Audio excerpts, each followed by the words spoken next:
Two friends, Amy and Lacey, embarked on a light-hearted road trip, their car filled with laughter and playful banter. A figure on the roadside, a young man seeking a lift, caught Lacey's eye, prompting her to suggest they stop. Amy, however, voiced her apprehension, citing the road's reputation for harboring dangerous individuals, even serial killers, and firmly declined to offer a ride. Lacey, initially hesitant, conceded to Amy's caution. Moments later, Amy revealed her playful deception, laughing and easing the tension. Lacey, taking a sip from her drink, attempted to call her boyfriend, intending to confirm their plans for a party at his house, but the phone's signal abruptly vanished, leaving her frustrated. As they continued their journey, they engaged in personal conversations, sharing details about their lives and relationships. After some time, they encountered a fork in the road, unsure of which path to take. Compounding their predicament, their phone signals were completely lost, rendering their GPS useless.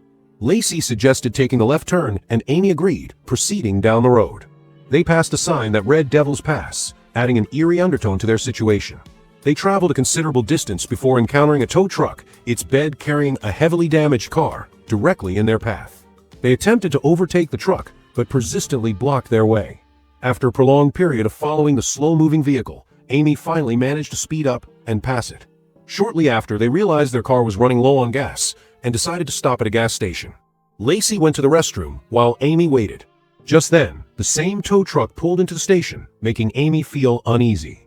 A gas station worker approached, complimenting Amy's car.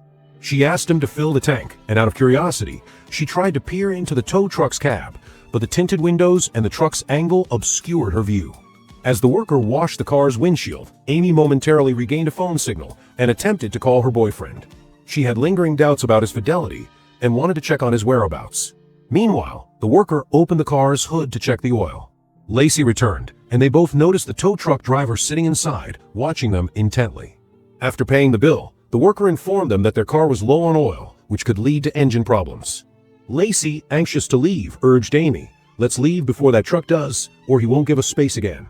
Amy agreed, deciding they would change the oil at another station, and they drove off. Not long after, the same tow truck overtook them. Then, the driver signaled for them to overtake him. Lacey insisted they take the opportunity before he changed his mind, but just as they attempted to pass, another car appeared from the opposite direction, forcing Amy to swerve sharply to avoid a collision. They narrowly escaped a potentially fatal accident. Confused and scared, they wondered why the truck driver was seemingly harassing them. Lacey suggested that he was doing it intentionally, possibly with the intent to harm them. She asked Amy to speed up so she could read the wrecked car's license plate number. Amy accelerated, and they managed to see the number, but there was still no phone signal to call the police. Determined and furious, Lacey threw a bottle at the truck and shouted at the driver before they sped away. Exhausted, Lacey decided to rest, while Amy remained vigilant.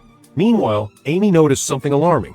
The same truck was rapidly approaching from behind. She signaled the driver to pass, but instead, he slowed down, further confusing her. She tried to overtake him again, but he blocked her way. This cat-and-mouse chase continued for miles. Ahead, Amy spotted two turns and quickly took a different road, hoping to lose him. However, she somehow ended up right in front of the truck again and swerved back onto the main road. She sped up, thinking she had finally lost him, but the truck was still relentlessly pursuing them at full throttle.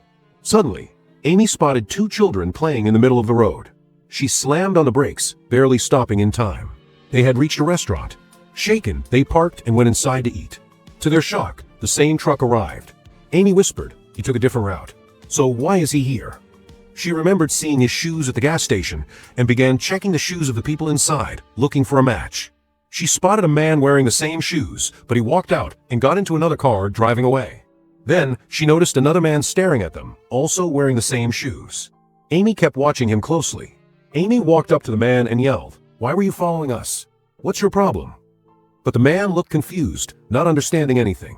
Everyone in the restaurant stared at Amy. Suddenly, Lacey attacked him. The man got angry and grabbed Amy, but she shouted at him to let go. He finally left. Amy sat in the restaurant watching him. He walked toward the truck, but instead of getting in, he entered a car parked beside it and drove away. Amy and Lacey's hearts raced. If he wasn't the truck driver, then who was? Just then, they saw the truck staring at them before driving off. Lacey rushed outside, chasing it on foot, but didn't stop. Frustrated, she got back in the car, and they drove away. For a while, the truck was nowhere in sight. Then, they spotted a trolley car up ahead. The driver signaled them to overtake, and Lacey laughed, saying, that truck driver should learn from him. But to their shock, the driver was the same man who had fought with Amy earlier. Lacey thanked him as they passed. A little further ahead, they saw a car parked on a bridge. It was the same wrecked car the truck was towing. Amy and Lacey stepped out. Amy muttered, "Maybe that truck driver is a psycho." Just then, they saw the same man Amy had fought with earlier. She asked him for help. He looked surprised to see the car in the middle of the bridge. He told Amy to sit inside while he pushed it. Suddenly, the tow truck appeared and rammed into their car. Amy panicked and jumped out. Lacey shouted, "We need to get out of here." The man, now frightened, asked, "Who the hell is this lunatic?" Lacey sped off, but soon they saw the truck chasing them again. Amy floored the gas, but suddenly their car's tire burst, forcing them to stop. The truck approached fast. They braced for impact, expecting it to crash into them, but instead, it swerved and drove away. Amy quickly started changing the tire, but then they saw the truck returning. Without a second thought, they abandoned the car and ran. While running, Amy tripped and hit her head on a rock. When she regained consciousness, Lacey was gone. Frantic, she searched for her and found blood on the road, as if someone had dragged her away. Amy was sure the truck driver had taken her. She jumped into the car and sped off. Determined to find them, she tried calling the police, but there was no signal. A little further, she spotted the tow truck parked by the side of the road. She got out and called for Lacey, but there was no response. Suddenly, the truck started moving. Amy shouted at it to stop, but it kept going. She rushed back to her car, but before she could drive off, the truck reversed toward her, trying to tow her car. Thinking fast, Amy stared off the road, hiding deep in the trees where the truck driver couldn't see her. After a while, the truck left. From her hiding spot, Amy saw a telephone booth. She rushed to call for help, but found it was out of service. Disheartened, she returned to her car, deciding to wait until nightfall. Exhausted, she rested inside. Suddenly, Lacey jumped in furious. "You're so selfish. You left me to die."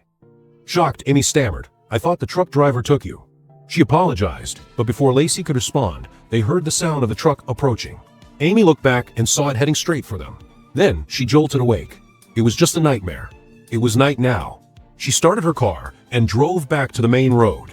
As she sped down the highway, flashing lights appeared behind her. It was a police car. Amy was overwhelmed with relief and immediately pulled over. She jumped out, rushing to the officer. "Please help me. A truck is chasing me. He wants to kill me." The officer calmly asked for her license.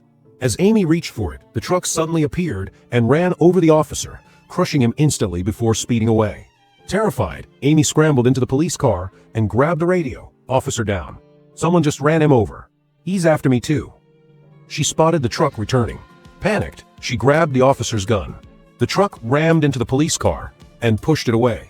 Amy, frozen with fear, gripped the gun tightly. Realizing she had no choice, she rushed back to her car and sped off into the night. Amy suddenly realized her car was about to run out of fuel.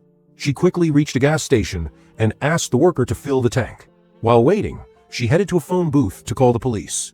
Just then, she saw a truck speeding toward her. She jumped out of the booth just in time as the truck smashed into it, destroying it completely.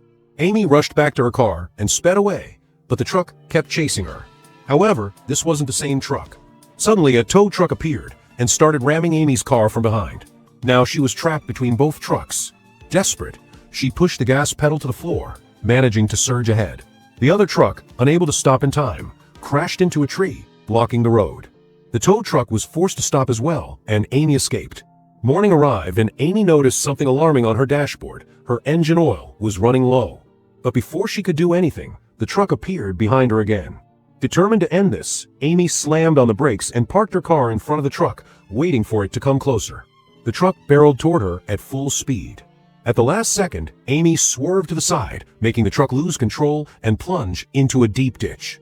Amy immediately got out and started searching for Lacey. Suddenly, she heard a phone ringing. The sound was coming from the trunk of her own car. Confused and terrified, she slowly opened it.